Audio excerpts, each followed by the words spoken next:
Live sports. Local content. Student-run broadcasts. MCG, Oski News, and KIIC bring you the Indians Network. Presented by Craig Ford. Hello, Indians fans. Welcome to another edition of the Indians Corner, presented by Wendell Campbell State Farm and Oskaloosa Hy-Vee. I'm Jamie Brockman, and we've got a lot to talk about today. We've got a long guest list, and we're going to start by getting you up to date on what has occurred in Oskaloosa sports over the past week. We'll start with football. Of course, Norwalk handed Oskaloosa a 31-7 loss on Friday night. That drops the Indians to 2-2 on the season.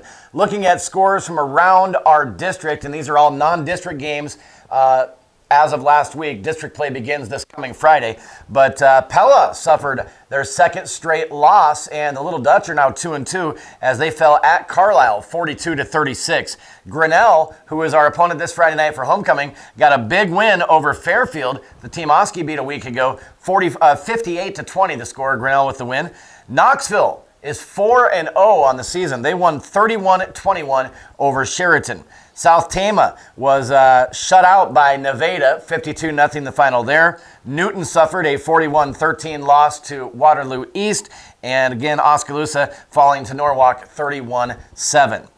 Of course, coming up this Friday night, Oskaloosa will be hosting Grinnell for homecoming. You can watch it live on the Indians Network with pregame at 7 and kickoff at 7:30 on Friday.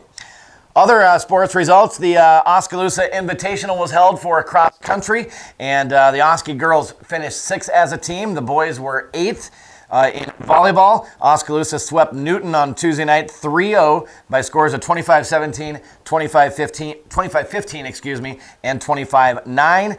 Durande, Wills, Emily Richmond, and Mary Nelson all were big players in that one for Oskaloosa as they improved to 9-7 on the year, 3-0 in the Little Hawkeye Conference. Big homecoming game for them coming up on Tuesday as they host Norwalk. Girls swim team, a lot of great results. They were in action Monday at Williamsburg and Tuesday at Newton. And then going back to last week, they picked up a dual meet win at Fairfield as well. They had several PRs set in both of those meets on Monday and Tuesday at Williamsburg and Newton. And we'll tell you more about that and talk with Oskaloosa girls swim coach Makenzie Kauffman coming up here in a little bit on Indians Corner. So again, that is what has happened in sports over the past week. One other thing I want to mention is this is homecoming week, of course, and Thursday night you've got the homecoming parade in downtown Oskaloosa on the square, and then we go to the old community stadium and have the coronation ceremony. And I want to congratulate all of our king and queen candidates. On the king side, they are Austin Adams, Jack Dawson, Tyler Miller, Isaac Schultz, and Noah Van Veldhuizen. On the queen side, Riz Alesna, Megan Mormon, Emily Richmond, Carson Swim, and Jolie Yang. And one of those will become queen. One of them will be named king on Thursday night at the coronation ceremony at Old Community Stadium. Come out and support it and take part if you can on Thursday. We've got a busy show for you today. We're going to talk Oskaloosa football with Oskaloosa football coach Jake Jenkins. We also have players Noah Van Veldhuizen and Walker Newman joining us today. We'll talk Oskaloosa volleyball with Coach Jennifer Comfort. We'll talk Oskaloosa girls swim team as well with Makenzie Kauffman, the head coach, and senior swimmer Sienna Olinger as well. So all that is coming up on this week's edition of the Indians Corner, presented by Wendell Campbell State Farm and Oskaloosa Hy-Vee. Hy-Vee's Choice Reserve and Prime Reserve Beef, arguably the best beef in America. Their quality and flavor are undisputable, undeniable. Let's get ready to be unstoppable!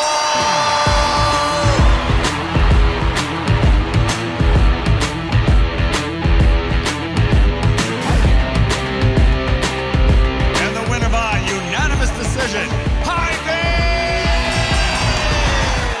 Welcome back to the Indians Corner, presented by Wendell Campbell State Farm and Oskaloosa Hy-Vee. I'm Jamie Brockman, and we're going to talk Oskaloosa football as we are joined here on set by Oskaloosa head football coach Jake Jenkins, and Oskaloosa coming off a 31-7 loss to Norwalk on Friday night. The Indians are now 2-2 on the season. Coach, usually as we interview, the last question I ask you is, how's the health of the football team? Well, I think we're going to start with that this week because obviously it's on a lot of people's mind after what occurred Friday. Two of our top players really unable to go. Aaron Blom injured on the first offensive play of the game, and then Tyler Miller did not play the second half. So update us on those two as much as you can. Well, I reached out to him today, and Aaron actually hurt his other ankle, so he has a high ankle sprain. He had it on his kicking, on his right foot from weeks 1, 2, and 3, and that got healed up, and he finally got the green light. He played last week, and then he was going to play last Friday, and then his other ankle's hurt now too with a high ankle sprain. X-ray was negative, so there's no break there, which is really good. It's just high ankle sprains take a little bit longer to come back than low ankle sprains, but we're going to rest, ice, compression, elevation, get him into kinetic edge, get him into our trainer, Laura Norberg, so we can get him back as soon as possible. He's a player that we need in the game. As far as Tyler Miller's concerned, he's been banged up. He had a rib injury last week too, and he's a really tough kid. He keeps playing through as much as he possibly can. We thought we might have a possible clavicle fracture, and thank goodness it's not broke. So we're looking more into the AC joint, and so with that AC joint you could have separations, you could have dislocations, subluxations, you could have all kinds of things. So he's going to rest, and we're going to try to see if we can get him back ready to go on Friday. And the other one was Will Schultz. Yep. We're still waiting on him to see how he does with all the protocol and things like that. He took a couple big hits. He was acting fine on Saturday, but we still want to go through all the protocols to make sure he's clear to go. And then there's numerous other guys that have bumps and bruises and other things like that. Two of which you're going to talk to here in a little bit. Yeah, we got Noah Van Veldhuizen and Walker Newman here, a couple of the seniors on the football team, and both of them are a little dinged up too. But let's talk about the game now. Obviously, not the result you wanted, but my broadcast partner Doug DeCock and I throughout the broadcast we mentioned numerous times, and Coach Harms on the sideline pointed it out too. This wasn't like the Washington game. I mean, the effort was so much better. Yep. I felt like the effort was great. I felt like we competed. And then, you take out 2-3 of our top players, and all of a sudden strategy changes and guys start to wear down a little bit. And I think that's kind of what happened. I think so too. And I joked all week. I said, they have 1,000 guys coming in, on their roster. They really have 137 guys on their roster. We have 42. Then you take out 3 of our best players. We're down to 39 guys. We got tons of guys going both ways. We competed. We showed up. We competed. They have tremendous speed on the edge, like state qualifying, like state champion fast speed on the edge with their wide receivers. And so we game plan really well, and I loved our defensive game plan. I would only change a couple things if I could go back in time, but they're just minor tweaks. Our effort was there. We played hard the entire game all the way to the end on defense. I was very proud of their effort there, and I liked their checks, and I liked what we were doing, and we were giving them fits up front. And our defensive line, they probably averaged 6'4", 260, 270 up front, and we're, 7,500 pounds lighter than that, which is fine, because we had better motors and we got after it, and it was, the effort was absolutely there. We had a couple special teams blunders, you could say. We got the ball in bad position, then they scored on us, and they got a field goal. Aaron went down, so we missed our field goal. We were at that point where we really could have went up early with an early field goal, then they score and we come back and score. It very easily could have been 10-14 at halftime within striking distance, and then losing a couple key players is really hard, and then we had a tough time moving the ball, and so it ended up just not being our night that night. Yeah, best way to sum it up. So it was a scoreless first quarter, very competitive, back and forth. Neither team really able to put a big threat on the other one as far as scoring. And as you said, we had a chance to put some points on the board, missed the field goal. But second quarter, then really 2 plays stand out to me. The big punt return that set them up for first and goal at the 2-yard line. They score on the next play with the quarterback keeper, and then the one broken coverage play that got them deep as well and set up a score. So they went up 14-0. So at that point, once they were up 14-0, which I think was just over a minute to go in the first half when they scored that second touchdown, we got our backs to the wall. We have under a minute. Big play to get us downfield, and then we finished with the touchdown to Noah. So tell me about that sequence.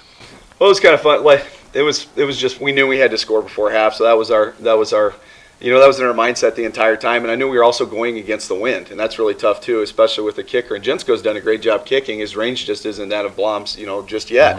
And so we were thinking, if we're going to kick it, we got to be a lot closer. And so we start marching down the field. We have a couple big plays, and then finally we get to the point where we got to decide: are we going to kick it, or are we going to go for it? And it was a quick conversation because we felt like with the wind in our face, it was it was best to just go for it. And so Coach Dowd and the offense, they just dialed up their best play. They told me what it was going to be. They said, we're going to run this tackle eligible to Noah. So I immediately went down and talked to the line judge and said 2 of our guys on the backside are going to be off line of scrimmage. So Noah on the backside is going to be eligible. So look for him. He will be eligible. That's who we're throwing it to. And if we score, that's who's going to catch it. And so he radioed over to the other side, and then they ran the play, and Noah caught it and made a great effort, second effort after contact to get to the end zone with 0 seconds left to get in, and it was awesome. And that ref still threw the flag on the backside. And so you better believe I was in the ear. That guy said, I just told you they were both set, and they were both off line of scrimmage. That's 100% legal play. And he did his job, and he communicated with them, and they waved the flag off. So it was an exciting way to end the first half, and especially knowing we were going to get the ball in the third quarter. So we thought, here we go. We can tie this thing up. We're going to make a run at these guys. We were within striking distance, and that was a great way to end the half. Yeah, 14-7 at halftime. Norwalk with the advantage, and Oski with the momentum, as Coach just talked about heading into the locker room. Unfortunately, didn't carry over into the third quarter. They score 17 points, a field goal, and a couple of touchdowns, a run by the quarterback, and then a 49-yard pass play. So throughout the second half, tell me what your thoughts were. Did you have to change up some things to try to compete? Just tell me about the second half. We made some adjustments on defense because they do run an empty set, but really their most dangerous player is their quarterback. So we had a guy spying the quarterback every time, which makes it really tricky when you're thinking about your coverages and how many guys are deep versus how many guys are up in their zones and things like that. And so against the empty set, we did some things up front so that way he could not run A and B gap. And so that was an adjustment that we made, and he was bouncing it to the edge, and then our linebacker going side to side with him was able to make most of the tackles unless he was getting blocked from linemen downfield. We also made an adjustment, too, at the single receiver side when they went 3-by-1. It was a good adjustment. I wish we would have done it earlier because you saw the one over the top because we're putting our safeties in a really tough spot. They're supposed to come downhill and then tackle on the run, the C gap, but then they're also supposed to be able to be over the top. With guys of that speed and that caliber, that's a really difficult role to put them in, and we knew that going into the game. But we did make an adjustment later that helped with that. So there were some things that we did, but overall game plan, we really liked it. I really wouldn't change much. I think we saw that we got stop after stop after stop, and even if they would have a few big plays, a lot of times we get another stop. You see a couple big ones over the top and some other things. If we could have generated a little bit more with first downs and with scores and things like that on offense, they don't score as much, and then it's a ball game. But again, it's you win together and you lose together as a team, and unfortunately that was the outcome last Friday.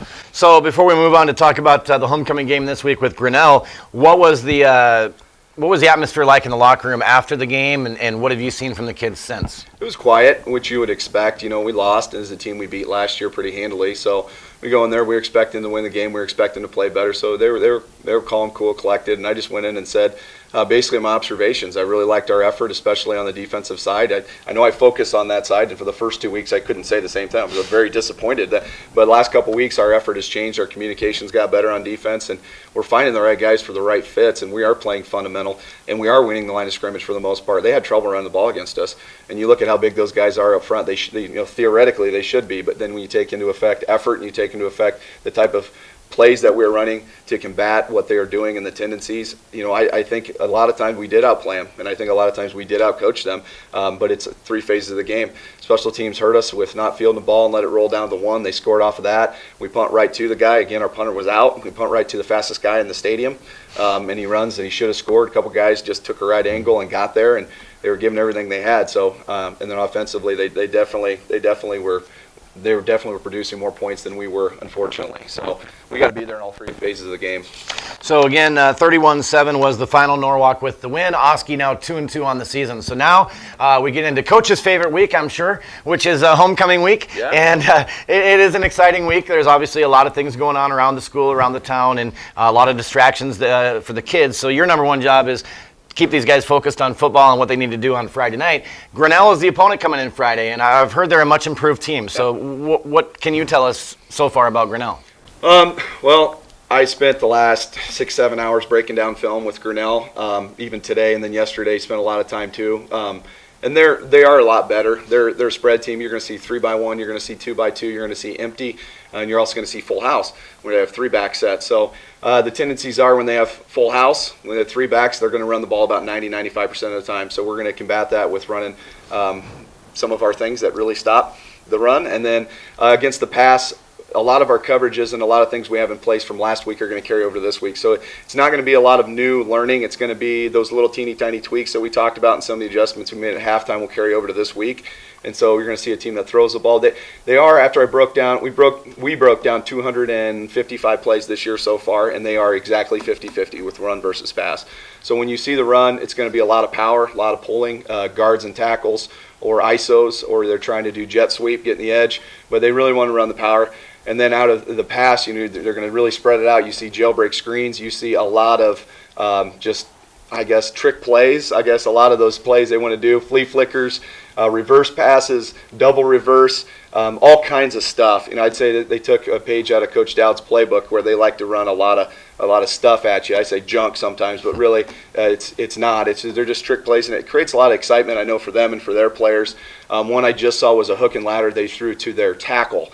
And so, they had to come in motion, and he pitched it to their tackle, big old 75, which is probably pushing 300 pounds, and he's screaming down the sideline trying to score. So I think they do that for excitement, to get guys, really excited about what they're doing. They're trying to change their program around, and I see them taking a step in the right direction. And, right now you're looking at district play, and I know it's probably next on the list, but we have Grinnell, which is 3-1, who we're going to play right now. You have us, 2-2. You have Pella, 2-2, and you have Newton, 2-2.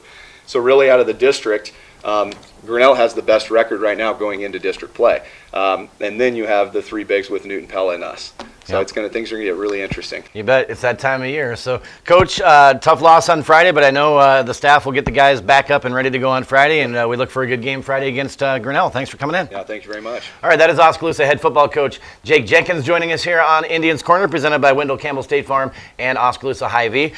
Coming up, we're going to talk to Oskaloosa players Noah Van Veldhuizen and Walker Newman. This is more than a bundle. It's more than a combo deal. It's not just stuff. This is your home, your car. And you want to give them the protection they deserve. With home and auto insurance. State Farm agents get it. It's why they're here. Call State Farm agent Wendell Campbell at 641-673-4462. Welcome back to Indians Corner as we continue to talk Oskaloosa football, joined right now by number 32. We call him Newman. It is Walker Newman. He is a senior on the football team. He's a defensive end on the defensive side of the football, and he's a go-getter. And Walker, first of all, thanks for coming in. Good to see you. Yep, good to see you too. Well, before we start talking about the season so far and results and things like that, let's just talk about you and your nose for the football. I mean, you can tell when you're out there that you love playing football, and every single down you're looking for that ball and going after it. Yep, I just love going out there, battling. It's my favorite sport, and I look forward to going out there and playing Friday night. Absolutely. Tell me about some of the plays. Obviously, Washington was probably a game you want to forget, but overall, the season as a whole, how do you feel so far as a senior on the team? I feel like we've been battling the first two games. We haven't played our best football yet. We're just going to go back to the drawing board this week, get better, and try to get a homecoming win this Friday. So what are some of the areas that coaches have pointed out to you, or that you've identified yourself that you think need to be fixed in order for us to get to that next level? I think leadership on this team, we need to step up, practice harder, and game plan and prepare better. Have you been seeing that week to week to week? Yes, we have definitely got better since the Washington game. It was a wake-up call. Okay. So tell me, as a senior on this team this year, and we've got quite a few of them, and it's a great group of seniors, and I know you guys have played sports together, all different sports for years and years, so it's a pretty tight group. Tell me about your senior group as a whole, and some of the things you guys do as leaders on this football team.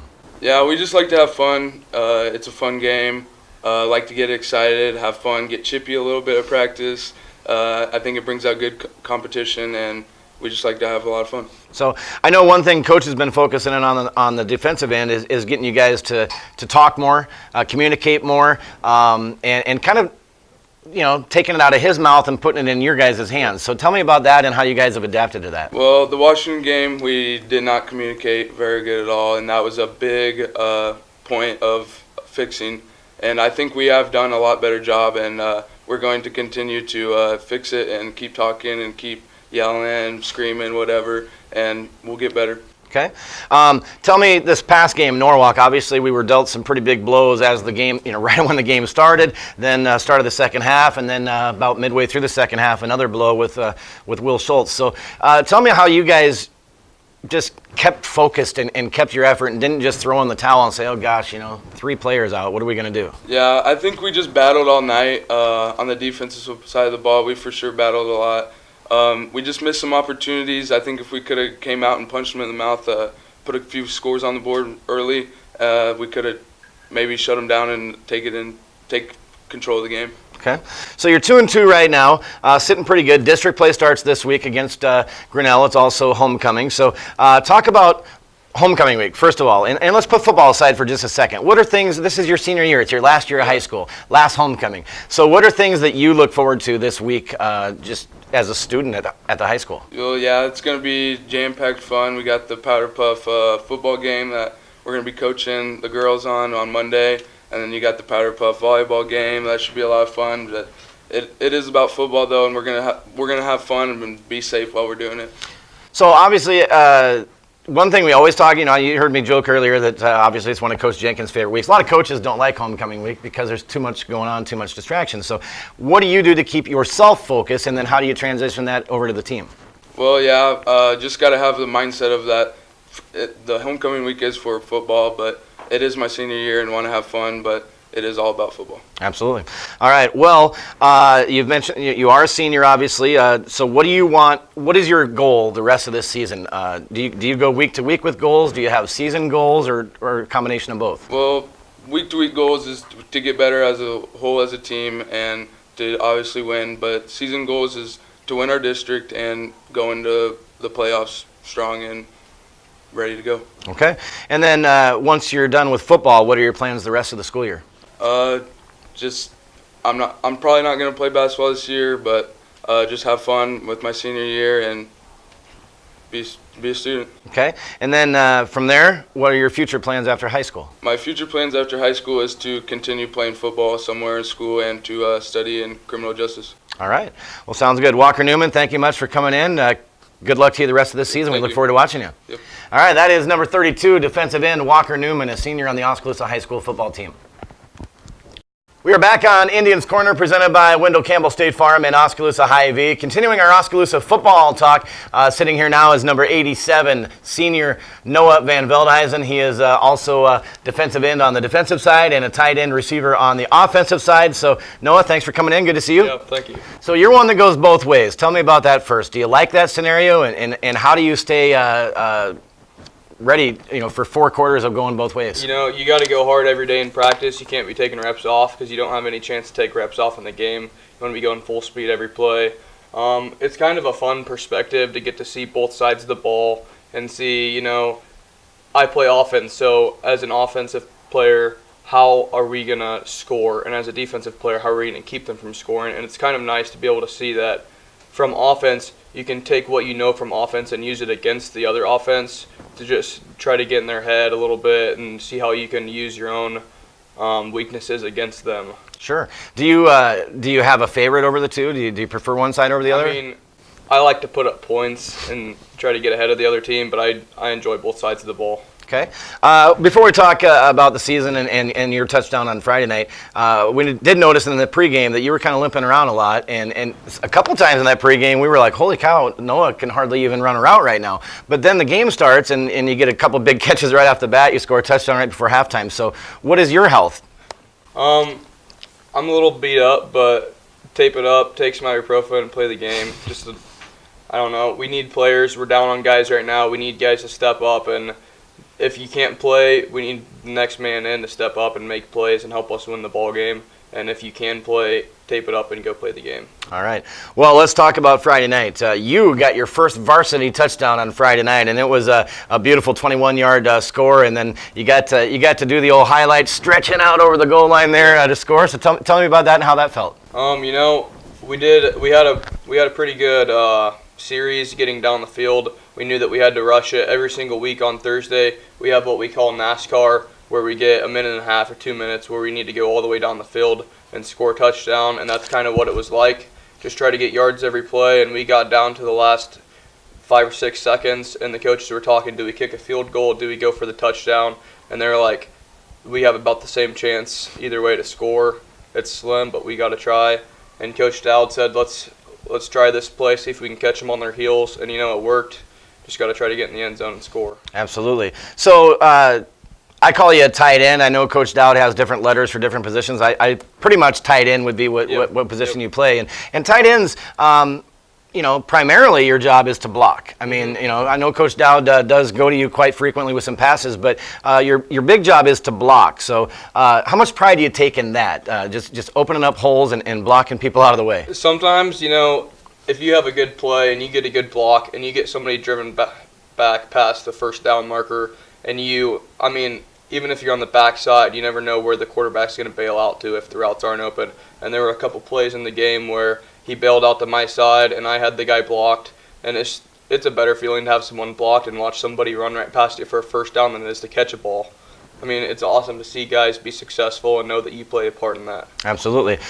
So how would you grade this season so far as a whole? What do you think we're doing well? What are areas we need to fix?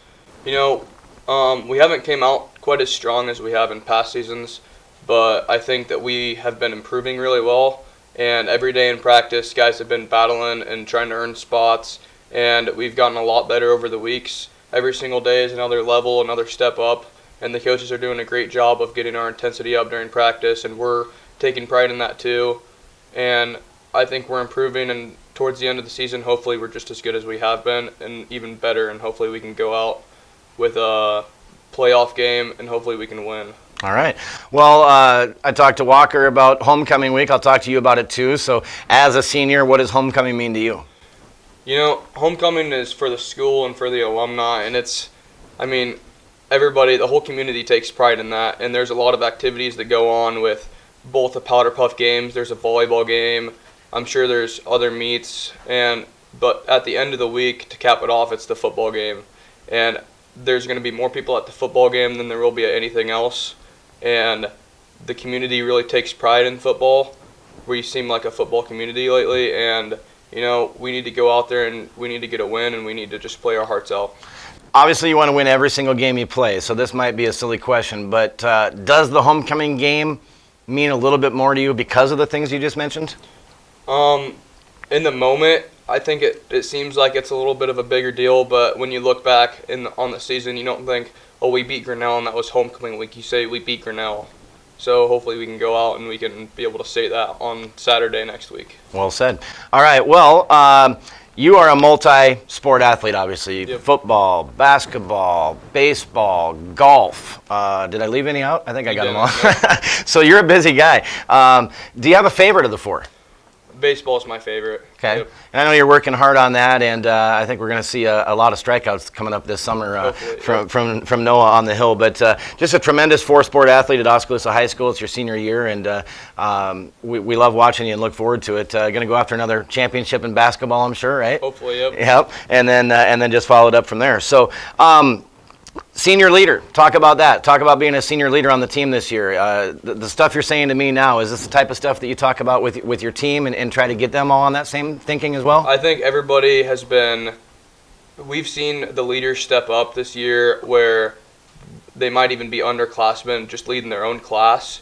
But our whole senior group, almost everybody plays, almost everybody starts, and everybody has their own role of leading, whether it's vocal or leading by example or another certain way. And I think that everybody has stepped up and led pretty well, and we need guys to follow. We can't all be leaders, and we need other guys to follow. And I think that we have everybody filling in their own shoes, and we're coming together as a team, and we're going to keep getting better. All right. Well, what are your plans after high school? We have 3 more sports to go, but after that's all done and, and you put the cap on and throw it up in the air, what are your plans? I plan on playing baseball in college, so I'm not committed anywhere yet. There's quite a few options right now. I don't know. I'll major in elementary education and just play baseball somewhere. Okay. Do you have a target date when you want to make that decision? Towards the end of football season, probably. I'd like to focus on football right now. Okay, sounds good. Well, Noah Van Veldhuizen, thank you for coming in, and congratulations on the success so far, and good luck the rest of the season. Thank you. All right. Noah Van Veldhuizen, senior, number 87 on the Oskaloosa football team. He's a defensive end and a tight end, and again, he's a senior for Oskaloosa football. We'll be back with more on the Indians Corner, presented by Wendell Campbell State Farm and Oskaloosa Hy-Vee coming up. MCG was born out of the need for reliable connectivity in rural Iowa. We put small-town values over all else because serving local communities is something we take seriously. We believe in providing world-class service, in giving our communities a chance to succeed, in treating everyone like family. MCG helped pioneer reliable communication services in Iowa, and in doing so, learned how to provide solutions in underserved communities. MCG, world-class service, small-town values. Oskaloosa. It's our community, and we're thankful to be a part of it. Telling its stories, sharing its smiles. We're building community, keeping you informed, giving you a voice,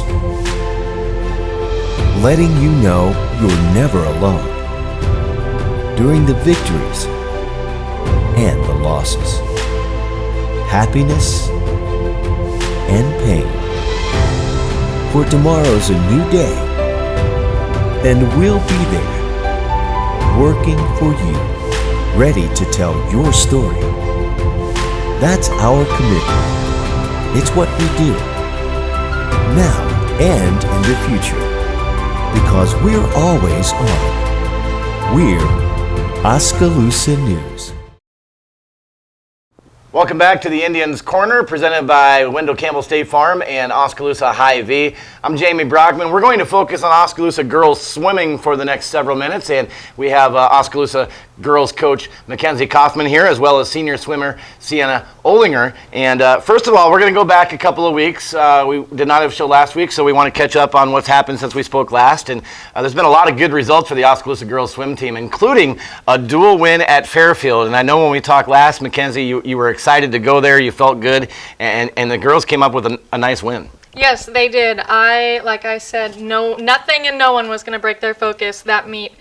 From the bus ride in to getting into the locker room, they were ready. They knew what they had to do. And we even had girls come up, step up, get a couple more points that we didn't know we were going to get. So they did a fantastic job. How excited were the girls afterwards? What was the bus ride like back home? It was loud. It was a loud bus ride. Lots of singing, which of course I love. But it didn't calm down, and I didn't care. They deserved it. She's also the middle school choir director, if you didn't know. So I'm sure singing is okay. So what were some of the standout performances in that meet? Yeah, I have my cheat sheet here since we've had a couple meets in between. But our medley relay took first place. Our 200 free relay was probably one of the more fun races to watch. We have that video up on our Facebook, but they absolutely crushed that one. We had first and second place finishes in the 200-yard freestyle, first place and third place in the 200 IM. Another fun one for us was the 100 freestyle. We took first, second, and third, which was one of those where Kaya Munger, one of our freshmen, popped up, dropped 9 seconds on her 100 to take third place in that. Second and third in the 500, first in the 100 back, first and third in the 100 breast. So we kind of just made sure we were in every single event right up there at the top. All right, and then that led up to a very busy week this past week where you had back-to-back meets on Monday and then again on Tuesday. Monday, you went to Fairfield, and things, went pretty well there. You had, you went to Williamsburg, and had a lot of good results there, including several more PRs. Yes, and that was a fun one for us. We did a mix-up meet. So a lot of the girls did events they're not typically in.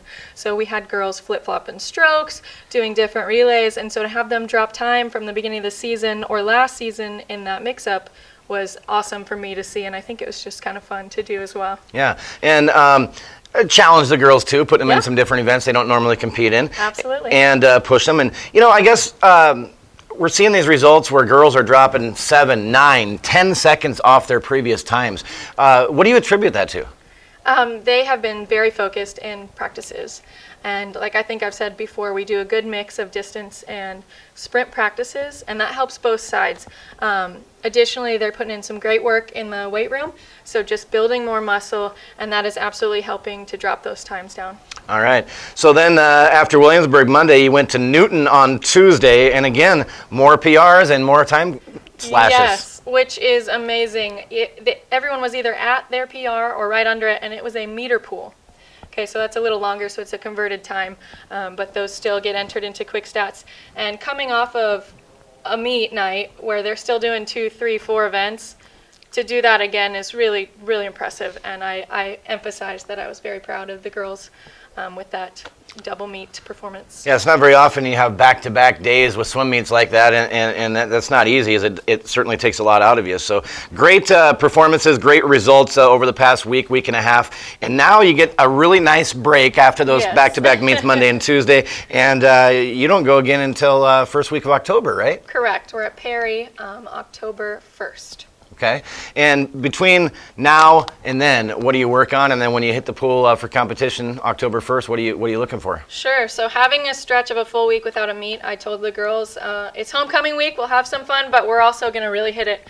We're going to work some longer stuff, which preparing for a meet, you have to have a fine balance. So since we don't have a meet, we'll work some longer pieces. More sprint sets. We'll also, as always, dive into technique and working on all those little things. We work turns an awful lot, so I'm sure we'll see some of those. But we'll prepare hard coming in because this is about the last full week we'll have for that before we get towards the end of the season. Yeah, end of the season is approaching, and so October 1st at Perry, and then what do you have from there? October 1st at Perry, and the following week is our home meet. So we would love for everyone to come out and watch. That is Thursday, October 10th. At 5:30 at the YMCA. All right. Well, Coach Kauffman, appreciate you coming in, and congratulations on the positive results and success and improvements we see week to week by the girls swim team. We're going to talk now with senior swimmer Sienna Olinger. And Sienna, first of all, welcome to the show. Thanks for coming in. Thank you. I'm glad to be here. All right. Well, you're a senior on the swim team. Have you been part of it all of your high school career? My freshman and sophomore year, I was on the YMCA swim team because I have a stepsister that's on the swim team, and we clashed a little bit, but then my junior and senior year I joined, and it's been great. Okay, and what have been your highlights so far in your mind, on your own performance? I never really liked breaststroke. When I was a freshman or a sophomore, I'd purposely do it wrong at practice, but then I got into it, and that's my main stroke, and then I've gotten a lot better at it with the coach doing technique stuff and working as hard at practice. Okay. Is that one of your favorite events, or do you have a favorite event that you compete in? Yeah, it's probably my favorite to do. It's probably my best one other than like butterfly. Okay. So a lot of improvement this season. We just talked to Coach about all the time slashes and time drops and things like that and positive results. What have you been most impressed with this team this year overall? I've been super impressed with how, like, our past year, we always love having fun in the pool, of course, and I think from this year compared to last year, there's not as much complaining and just, like she said, focus, and we're so happy to be, like, with each other. We all love each other. It's, I would tell anybody this is probably the best sport you could do, and it's just super fun. Yeah, you get a lot of bonding time in this sport because you got the bus rides. Most of you, all but one are on the road. You get a lot of time in practice in the pool. So tell me about that bonding and some of the things that you guys go through, maybe that people don't see that really bond this team together. On the bus rides, we're all like towards the back, so we don't bother coach, and we have a speaker, and before the meets we focus and we talk to each other about like our goals and things, and then after the meet we all huddle up, we tell each other what we're focused on and what we want to do, and then on the bus ride back, since we all just do so great, we sing really loud, and then at practice in the locker room we tell each other our goals, and yeah. Okay, so the singing thing. So what do you sing? What are some songs that you sing on the way home? Most of them are probably not that appropriate. Okay. Like rap songs. Okay. Or like Hannah Montana. Okay. Like those old songs. It's a very wide range. Did she just say Hannah Montana old songs? Really? Wow. Well, we got to teach these girls some classic rock, right. Makenzie. You know, we got to get them singing some 70s and 80s rock. So, Sienna, what are your goals then personally for you the rest of this season? My biggest goal is to reach like a 130 for my 100 breaststroke, and I hit a 28-second PR on my 50 free, which is actually unbelievable. And I would like to get back to that, and then maybe 1 second on that dropped. Okay. And then we always ask the girls this when we get a chance to talk to them. And what would you say to the younger girls out there to try and keep building this swim program into the future? I have never seen such great freshmen that they've never swam before, and they just get into it, and they have almost close times to me as a senior, and that they look like they enjoy it so much, and they can recruit people, and they have an awesome team coming up. Okay. And you're a senior, so once the fall is done and swim season's over, do you compete in other activities or sports at high school? I do choir, okay. But that's it, just swim team. Okay. And what are your plans for the future then after high school? I'm going to attend William Penn and major in education, and then I will take 4 extra classes for special education, so I'll have those 2 to choose from when I graduate. Fantastic. Well, Sienna, congratulations to you and all the girls, and best of luck to you as the season goes on. Thanks for coming in today. Thank you. All right, that is Sienna Olinger. She is a senior swimmer on the team, and then Makenzie Kauffman, the head girls swim coach at Oskaloosa High School here on the Indians Corner, presented by Wendell Campbell State Farm and Oskaloosa Hy-Vee. This is more than a bundle. It's more than a combo deal. It's not just stuff. This is your home, your car. And you want to give them the protection they deserve with home and auto insurance. State Farm agents get it. It's why they're here. Call State Farm agent Wendell Campbell at 641-673-4462. Hy-Vee's Choice Reserve and Prime Reserve Beef, arguably the best beef in America. Their quality and flavor are undisputable, undeniable. Let's get ready to be unstoppable!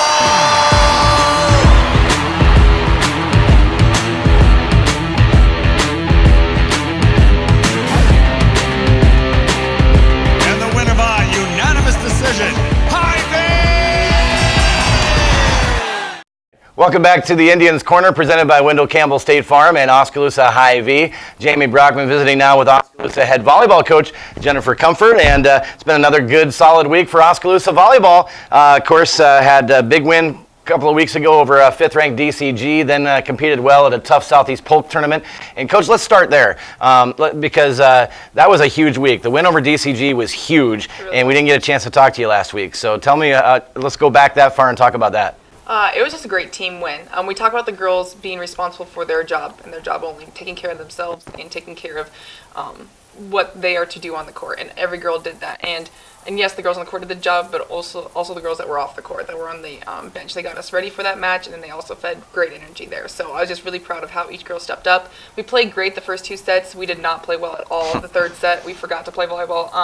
But then they fought back in the 4th set, and then we really brought it out in the 5th set. So I was really proud of them. So, you know, I made a comment off air. It's just amazing, and you just mentioned it, but it's amazing to me how well a team, and not just your team, but any competitor, how well you can play in one set, and then you come out and just look complete opposite in the next set, and then come out the set after that, and you're on fire again. So what do you do to re-energize them, refocus them between that 3rd and 4th set?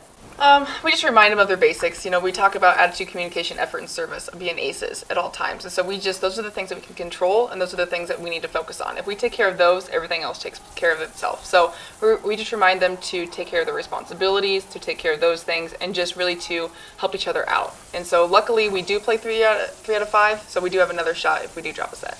Then that 5th set, that decisive 5th set was one of the best I've ever seen, at least in a long time. Back and forth. You fell down 5-0 at if I remember right.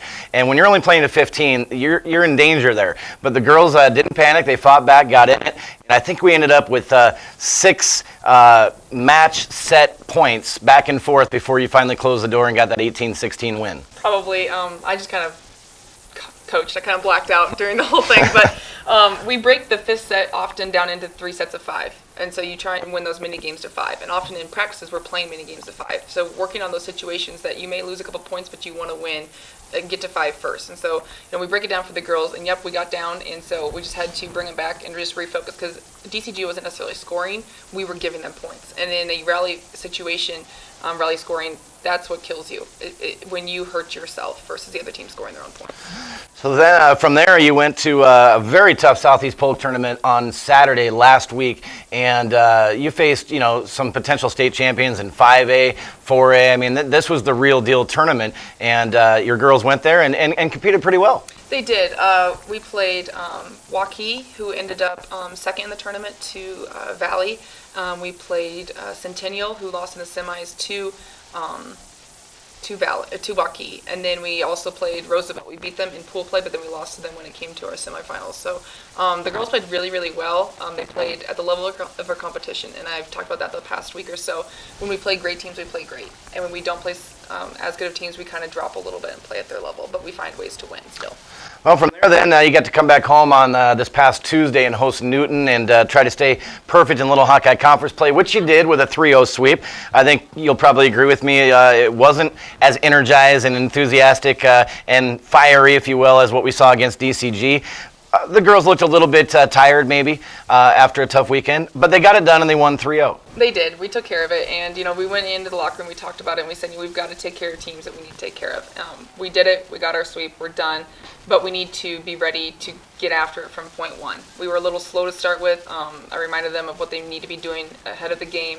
They got together and talked about what they are responsible for, and I think you'll see a team fired up on Tuesday night against Norwalk. So now you got a long week break, which you probably don't know what to do with because you haven't had that yet, but you got a whole week off. It's homecoming week, so there's a lot going on, a lot of excitement, energy around the school, a lot of distractions. So first of all, how has that week off went, and do you feel like you're ready Tuesday night against Norwalk? That's a big match. It is a big match. Norwalk's had off to a great start as well. They're 2-1 in conference, but they lost a really close game to Indianola. So we know that they're going to be a tough team to beat. We've heard that they're tall and they've got a big block. So we're going to work on being efficient with our offense and making sure that we're sighting out as quickly as possible on each play, getting them out of systems so they can't use their tall players, that type of thing.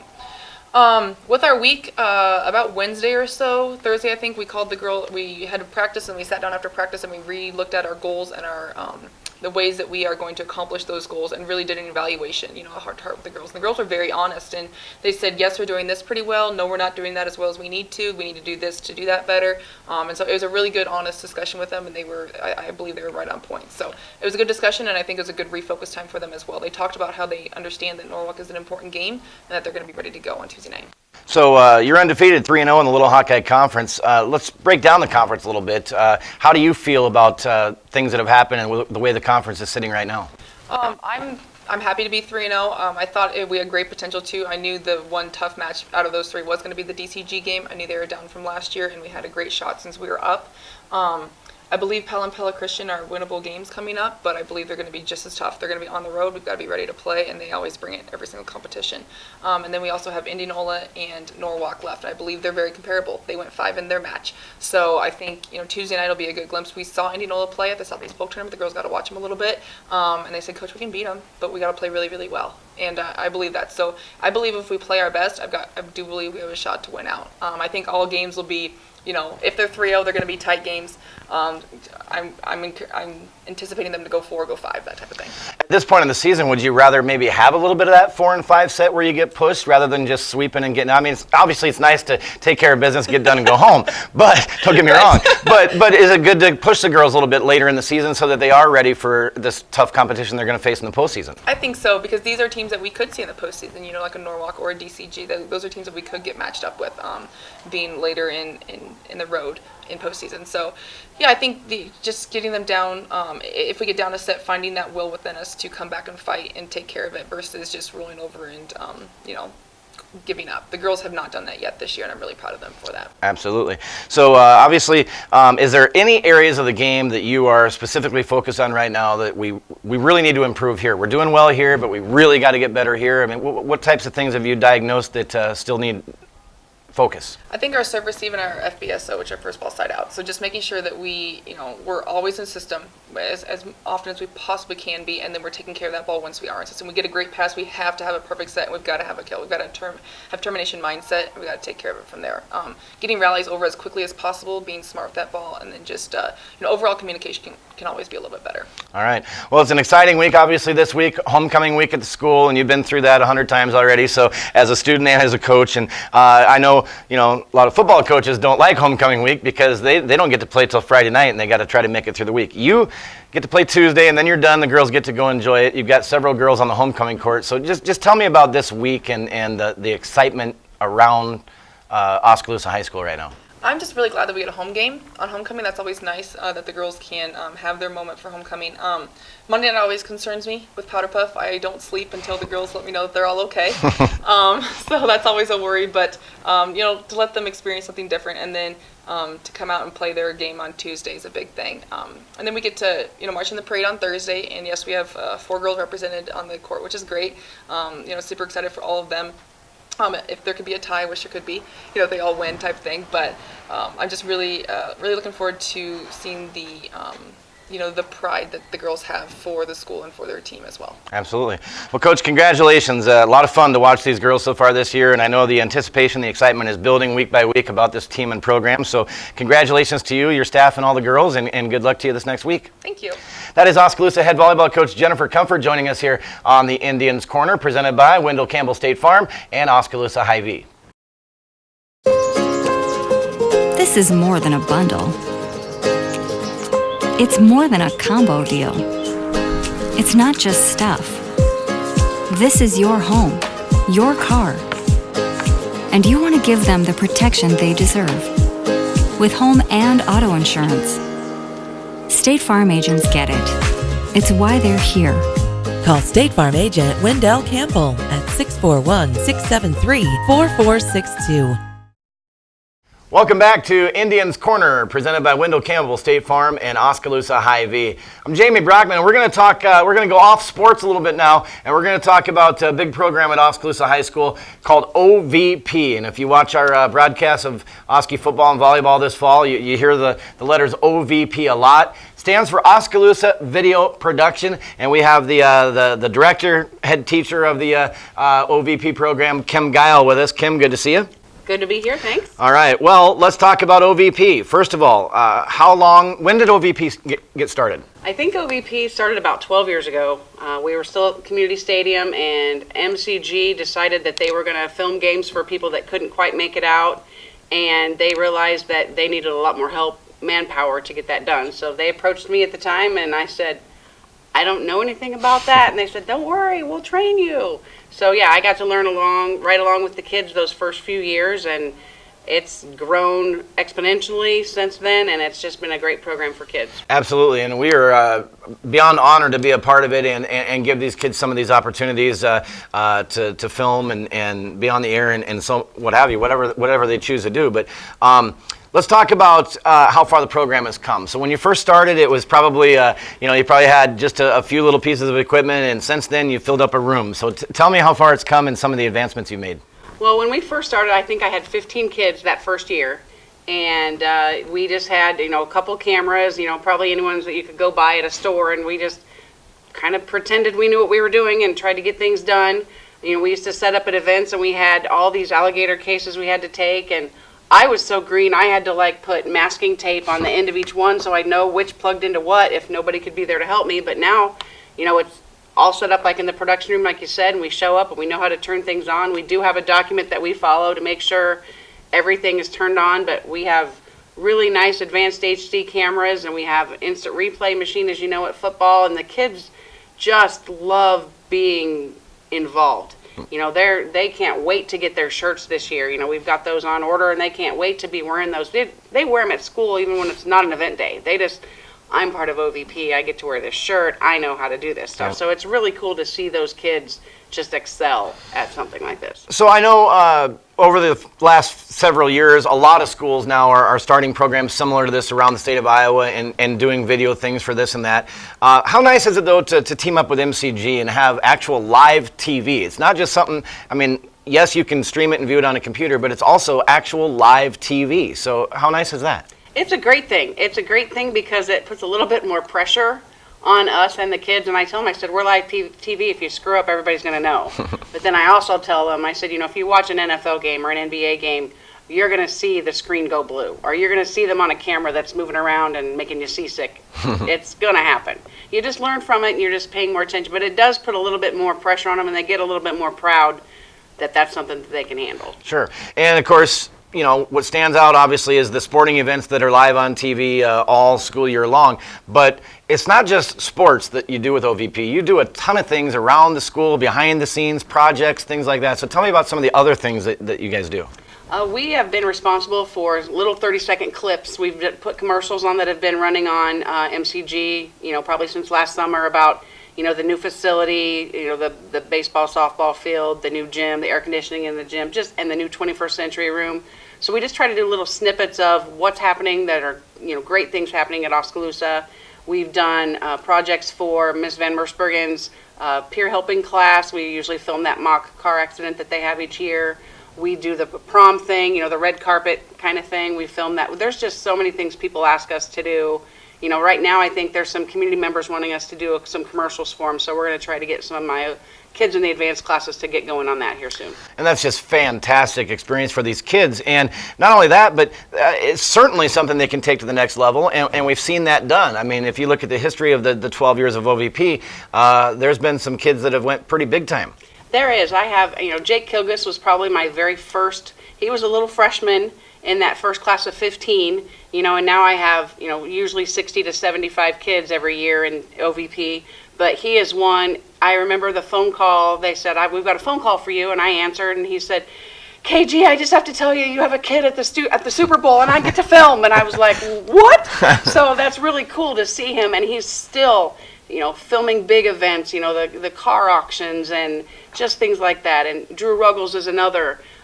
Drew does not like to be behind the camera, but he doesn't like to be in front of the camera. He likes to be behind it, but he gets to travel all over and I've seen him doing NCAA games like the Final Four, and just travels all over and gets to experience and teach people and just do what he loves to do. So it's neat to see them do that. Absolutely. And, I think you probably get a mix of students that come in. Some are just doing it because they need a class. Some are maybe getting in there because it looks fun. Mm-hmm. And others get in there because they said, this is what I want to do. Do you have any of those this year? I mean, do you have any kids that you can point out, or you don't need to say their names, but just do you have kids you can think of that are planning on maybe making a career out of this? I think so. I have a student now that's been at every single game except one.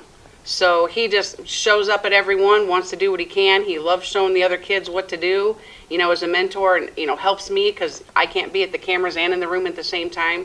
So it is nice to have those kids that are just super excited, and it's neat to see the freshmen or even the upperclassmen that are in there for the first time, that they think that you just show up and you turn a camera on and everything works. They don't realize all the stuff that has to be in order and plugged in and working to make it go from where you are to everybody else's TV set. So it's kind of a more overwhelming thing than people think. Absolutely, and I'll vouch for that. I'll tell you, 25, 26 years as a radio guy, I thought I knew what I was doing, and then we team up with OVP this year, and it just blows my mind when I walk into that production room and I see all the equipment, all the buttons, and all the screens, and everything they do, and it truly is amazing that you've got 15, 16, 17-year-old kids doing this and putting out the product that you see on your TV screen or your computer or mobile device. So it's fantastic. What kind of a reaction do the kids get from the community?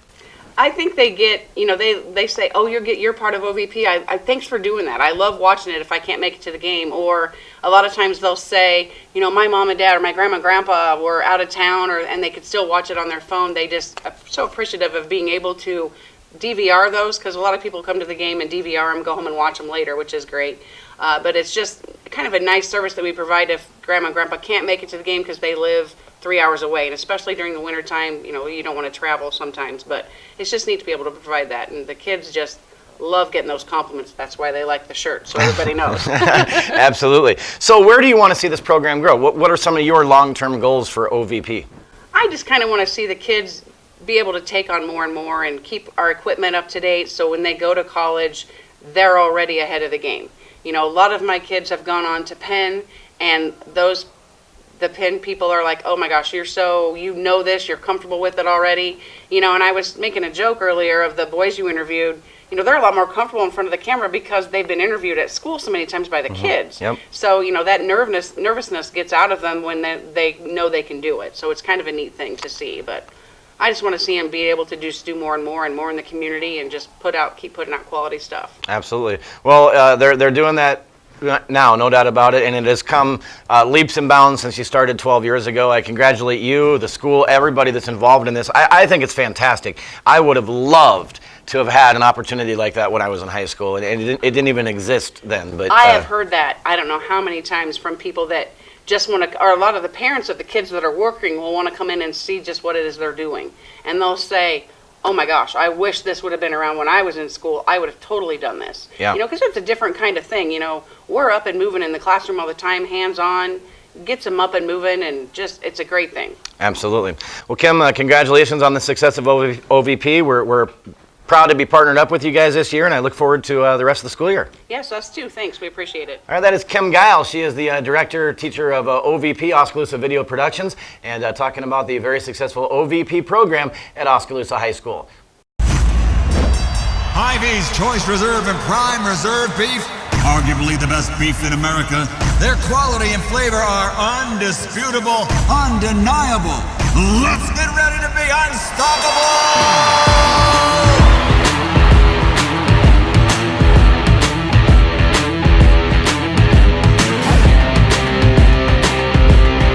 By unanimous decision,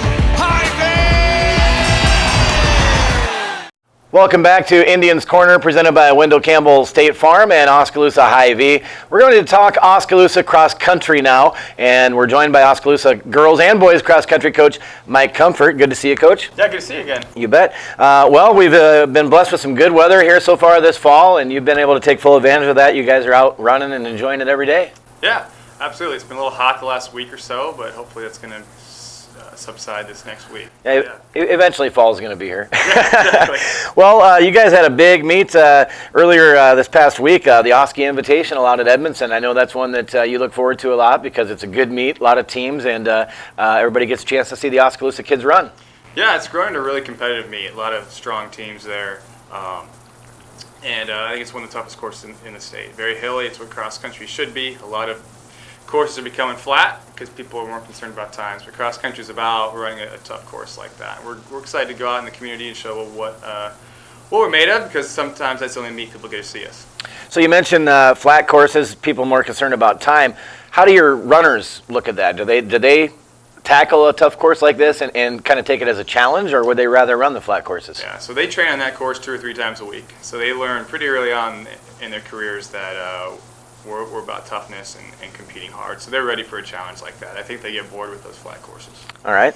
Well, let's talk about the results now for your teams. The girls finished 6th in the team race, so tell me about the girls' performance. Yeah, I felt overall solid. I felt that we had some girls really compete well for all 3 miles. I think that third miles we're kind of falling apart a little bit. Falling apart is probably a little too harsh. That third mile is where we need to conquer a little bit more. I feel like we set ourselves up well, and we've got to continue to train ourselves to finish strong. I thought Paving Kinnear ran a phenomenal race. She's really come along. She's a girl that's never been on a varsity before, and here as a junior is really just taking one of the varsity spots and really being a great example to everybody in how to run. I thought Addie Dykstra and Olivia Stodge had great races too.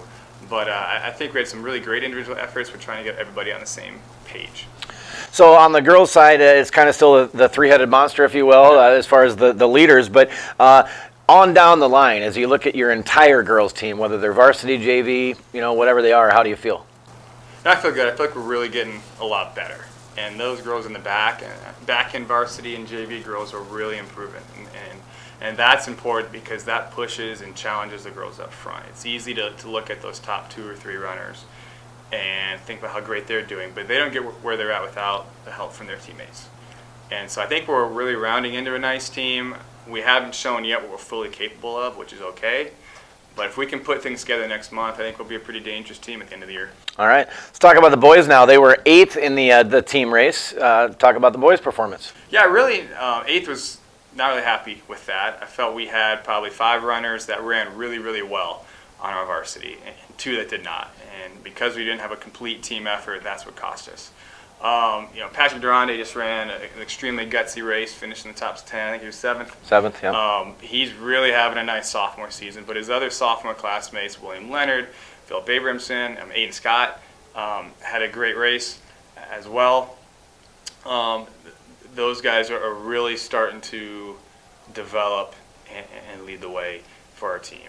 And if we can get everybody else on board, we could be scary good too at the end of the year. So you mentioned, the varsity, the JV, but the junior high also competed in this invitational. So you got a chance to look at some of the really young runners. Yeah, and Caden Ayala is one of the other sophomores. I knew in my head, I'm like, that's 4, that's 4. But it's good to have the middle school at our meets. We started to see them the week before that at Fairfield, so we can kind of see what's coming up. And I think them getting a chance to see their high school counterparts keeps them motivated. There's some really talented 8th grade girls on that team, and not to discredit the boys, but I think we're going to see some good runners come up next year or two. Okay, so that was this past week, a big meet for you, and then you've had a little break. Now we're in homecoming week, so what is your schedule like now? So we got Newton on Tuesday, and so we got Newton, we got Knoxville and Centerville, and then we start to get to conference in the championship part of our year. So we're in shape, we've put in a lot of work. Now it's about really trying to refine ourselves and get better. I know the kids love homecoming week. I think as a coach, you really don't like homecoming week with, I know that sounds bad, with the distraction. So our focus is, let's stay focused through Tuesday. Let's get our meet, have a great race, take a step forward. Then we kind of back off practice the next few days so kids can enjoy things. But it's really the next 3 weeks. Let's put the pieces together so we have conference at Norwalk on the October 14th and districts on the 24th. We can put our best foot forward. Okay, so the parade is Thursday night. Are you going to let the kids ride, or do they have to run? Well, we won't run. We walk every year. Okay. We're not.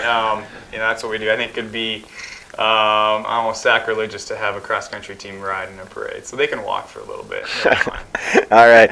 Well, let's look at the season as a whole and where you're at now compared to where you started and where you need to go to ultimately be where you want to be at the end.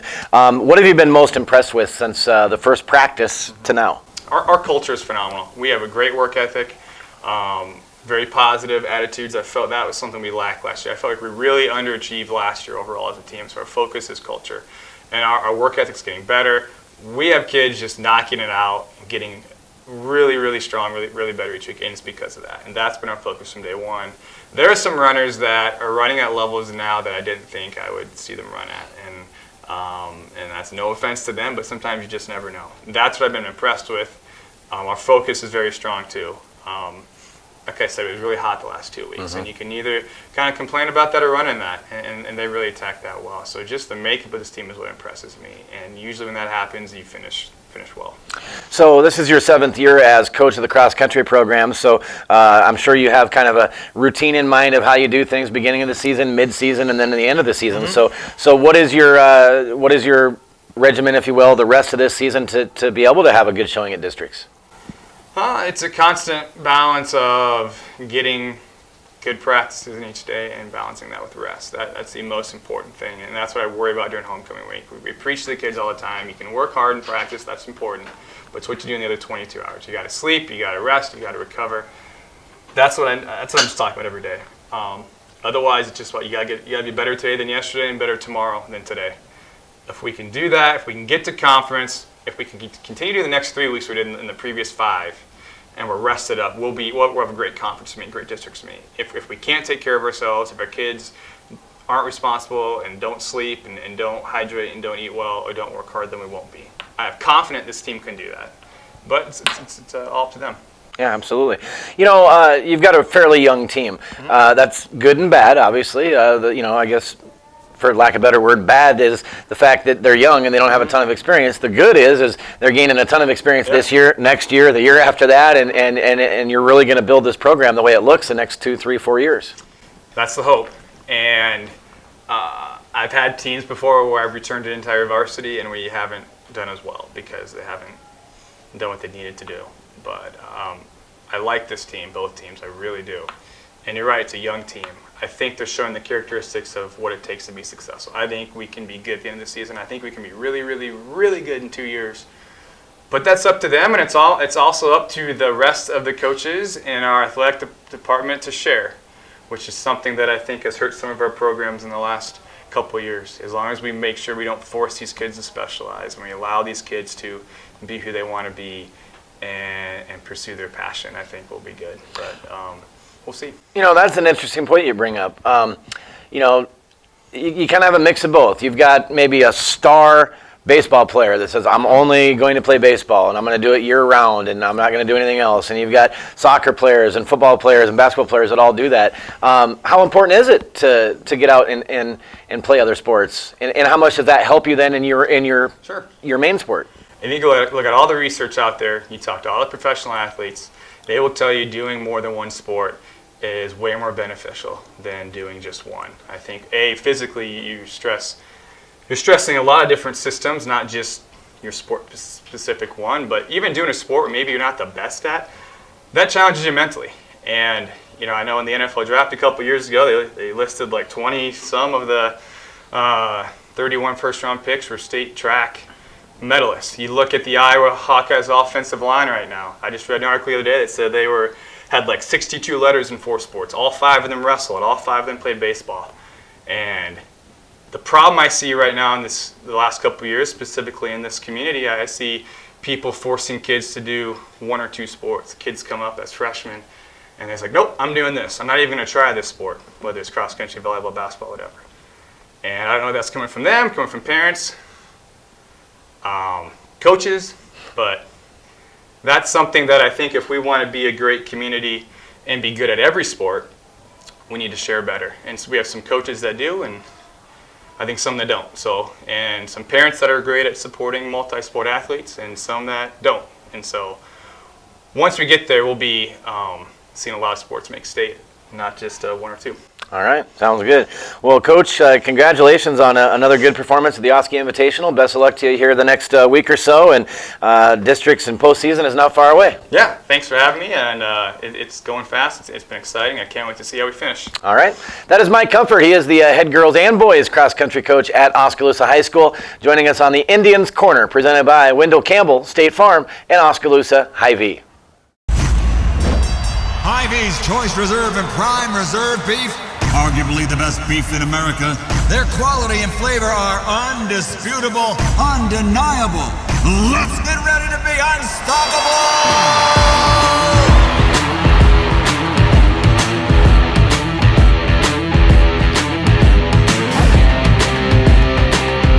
And the winner by unanimous decision, Hy-Vee!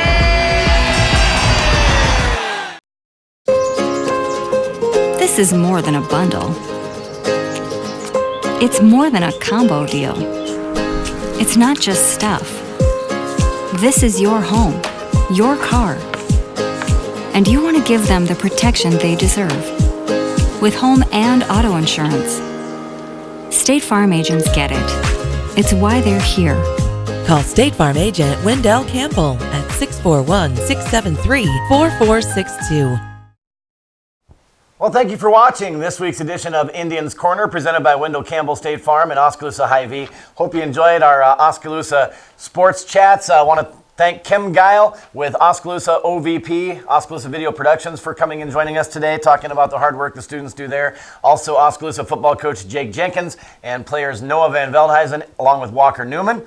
Oskaloosa volleyball coach Jennifer Comfort, cross-country coach Mike Comfort, and Oskaloosa girls swim coach Makenzie Kauffman, as well as senior swimmer Sienna Olinger, for joining us this week on the program. It's a fun week this week in Oskaloosa. It is homecoming week, so get out and support your school and your students and your athletes. The homecoming parade Thursday night on the square, the coronation ceremony following at Old Community Stadium. So take that in if you can. The parade starts at 6:30 on Thursday night downtown Oskaloosa, by the way, and it's going to be a great week of action and activity, and it all culminates with the high school football game Friday night at Lacey Stadium, where Oskaloosa will host Grinnell. And of course, you can see that Friday night live on the Indians Network. Our pregame at 7, kickoff at 7:30 for homecoming. Again, thanks for watching this week's edition of Indians Corner. We'll see you again next week. Go Indians!